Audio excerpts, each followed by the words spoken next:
Crossbone Gundam S1 là một Mobius được thử nghiệm trong thời kỳ Universal Century.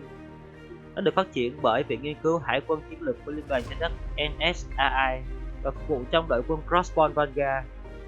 Nó là mẫu Mobius đặc trưng trong loạt truyện tranh Mobius Crossbone Gundam. Crossbone Gundam được mang số hiệu XMX1. Nó sở hữu chiều cao 15,9m và cân nặng toàn thể là 24,8 tấn và được điều khiển bởi Kinsuke No.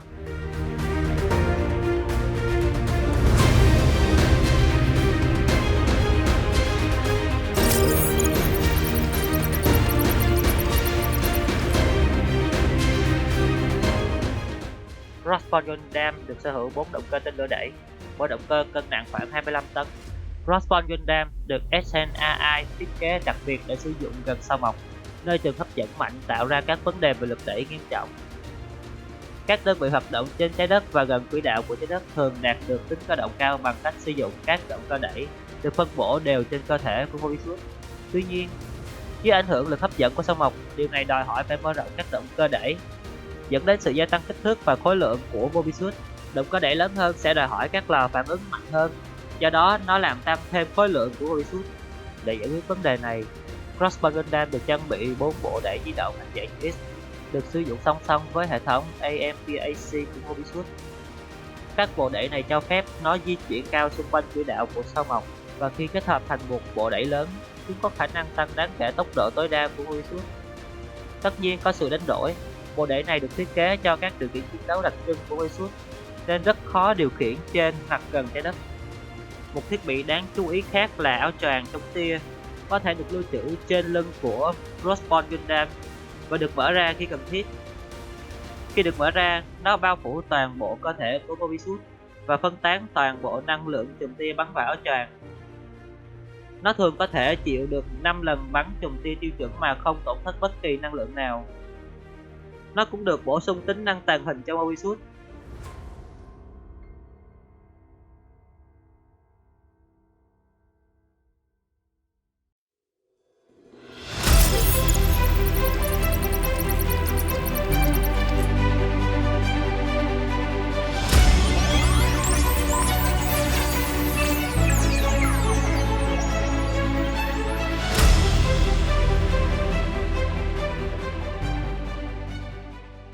Crossbone Gundam được trang bị 2 khẩu súng bắn đạn pháo gắn trên đầu, có tốc độ bắn cao, nhưng sức mạnh ít và thường không hiệu quả đối với các Mobius.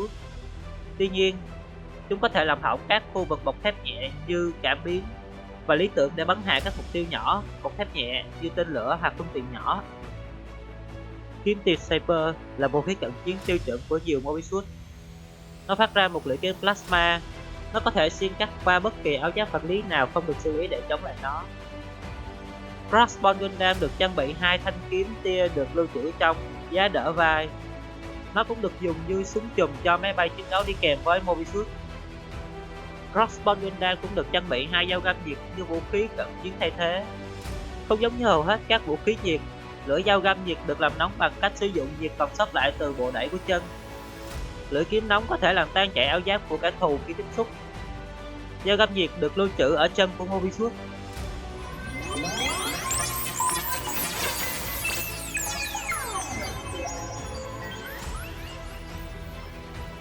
Crossbone Gundam được trang bị một cặp mỏ neo được lưu trữ trên áo giáp váy phía trước. Nhưng mỏ neo này được gắn vào Gundam bằng sợi xích dài và sử dụng vuông phút để kẹp các vật thể. Chúng có thể được sử dụng để kẹp chặt chân tay của kẻ thù, bắt giữ nó hoặc kéo nó lại gần hơn với Crossbone Gundam để chiến đấu cận chiến. Các mỏ neo này cũng có thể được sử dụng để ổn định bước chân của Gundam trong trường hợp khẩn cấp, chẳng hạn như khi chiến đấu với lực gió và một độ lớn.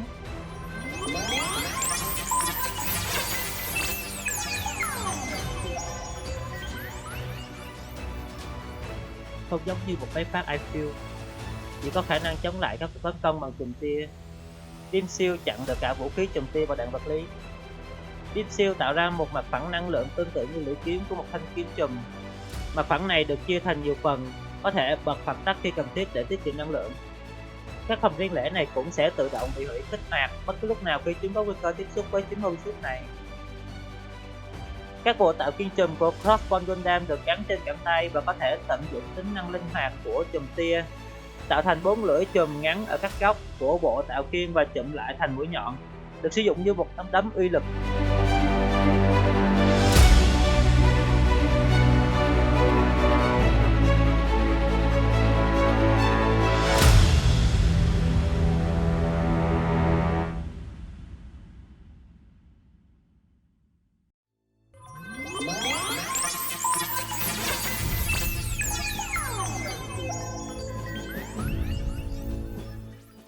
Súng Buster là vũ khí tầm xa chính của Crossbone Gundam.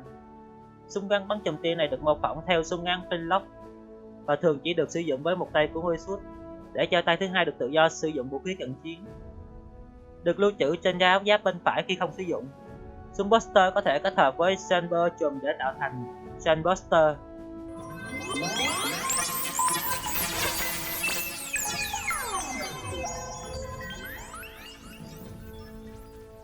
Beam Saber là một thanh kiếm trùng năng lượng cao và là vũ khí chính của Crossbone Gundam. Chui của Beam Saber được mô phỏng theo lưỡi dao cướp biển truyền thống, cũng như lưỡi kiếm khi nó được hình thành, và được lưu trữ trên áo giáp bên trái khi không sử dụng.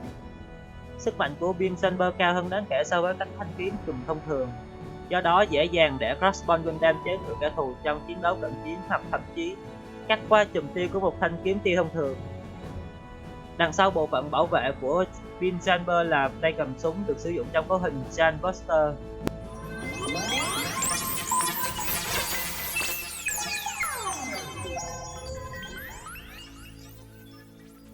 Một khẩu súng trường được hình thành từ sự kết hợp giữa Beam Saber và Buster Gun. Chùm tia mà nó bắn ra mạnh hơn nhiều so với súng trường. Một quả lựu đạn được gắn vào bộ phát của Chambuster. Nó cũng có thể hoạt động như một khẩu súng phóng lựu bắn một phát. Súng trường lựu đạn. Lựu đạn của súng trường là một chất nổ mạnh có thể được gắn vào bộ phát tia của Chambuster. Thường không được sử dụng để chống lại các Mobius. Lựu đạn súng trường được sử dụng để đánh chặn một tên lửa hạt nhân nhằm vào tàu mẹ Vanguard. H-Missile.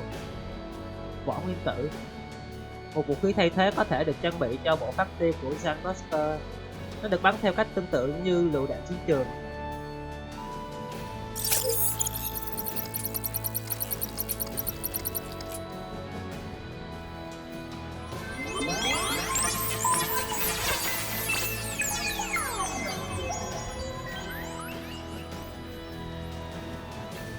Giống như các Mobius, Crossbone Vanguard khác được sử dụng trong UC-0133, X1 có thể được trang bị áo choàng bằng vải đã được xử lý bằng lớp phủ chống tia, có chức năng tương tự các lá chắn vật lý. Chiếc áo choàng được sử dụng để bảo vệ Mobius khỏi các tia bắn. Với kích thước của nó hoàn toàn có thể bao phủ Mobius, ngoại trừ phần đầu, mang lại sự bảo vệ toàn thân. Tuy nhiên, chiếc áo choàng có hai nhược điểm chính. Đầu tiên, không giống như Beam Shield, chiếc áo choàng chỉ có thể xử lý khoảng 5 phát bắn trước khi lớp phủ dò mòn, biến chiếc áo choàng thành vải đơn thuần. Nhược điểm thứ hai là áo choàng không cung cấp sự bảo vệ khỏi vũ khí vật lý.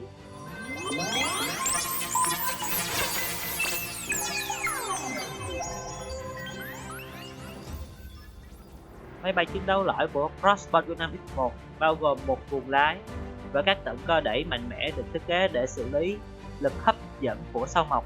Nó được trang bị một cặp súng chùm.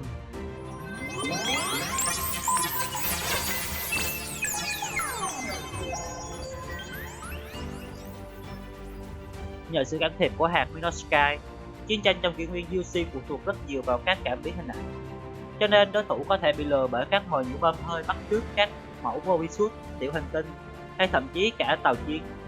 Các loại tinh vi hơn được trang bị các Venger cơ động nhỏ, cho phép chúng di chuyển một cách thực tế và xuất hiện trên các cảm biến hồng ngoại của địch. Các bệ phóng giả được gắn trong tay của Crossbone Gundam có thể triển khai một số hình nộm có hình dạng và màu sắc giống với nó. Với những hình nộm này, Gundam địch có thể nhầm lẫn một kẻ thù đủ lâu để Crossbone đến gần và sử dụng vũ khí tấn công.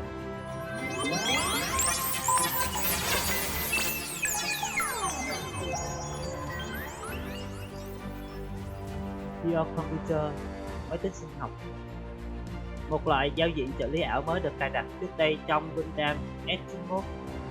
Biocomputer là thiết bị thế hệ tiếp theo được phát triển từ hệ thống Peekaboo, nhưng ít gây căng thẳng hơn cho người vận hành. Ban đầu nó nhằm mục đích giúp đỡ những người khuyết tật, nhưng sự phát triển của nó cuối cùng được tài trợ bởi lực lượng Liên đoàn Trái Đất. Những người hy vọng sử dụng nó như một hệ thống kiểm soát phù hợp với Mobius. Đúng như tên gọi của nó, Your Computer có cấu trúc tương tự như bộ não của con người, và các quy trình hoạt động của nó giống với suy nghĩ và cảm xúc của con người. Thay vì chỉ hiển thị dữ liệu được thu thập bởi các cảm biến Mobius trên màn hình máy tính, Your Computer có thể chuyển trực tiếp dữ liệu đó đến phi công dưới dạng thông tin cảm giác. Do đó, người trợ lý ảo cũng có thể trải nghiệm những gì mà máy móc cảm nhận được. Giống như với hệ thống Pikamu ban đầu, Your Computer cho phép phi công điều khiển Mobius chỉ bằng suy nghĩ. Tuy nhiên, toàn bộ tiềm năng tiềm ẩn của hệ thống này chỉ có thể được khai thác bởi một phi công real time.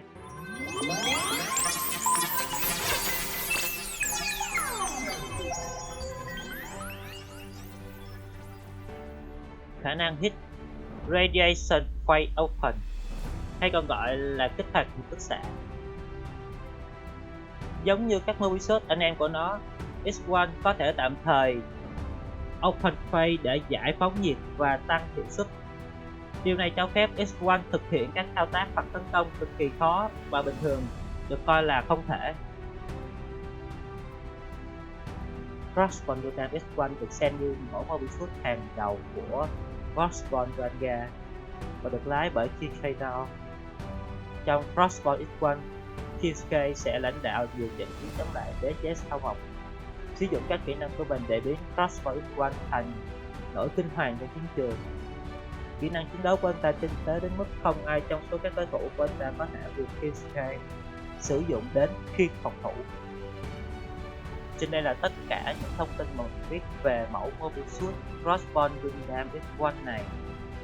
Như mình biết thì mẫu Mobius này được xuất hiện trong bộ truyện tranh. Các thông tin nó đã được dựng thành phim. Nếu các bạn có thông tin gì về bộ phim này thì hãy chia sẻ bên dưới cho mình với nha. Cảm ơn các bạn.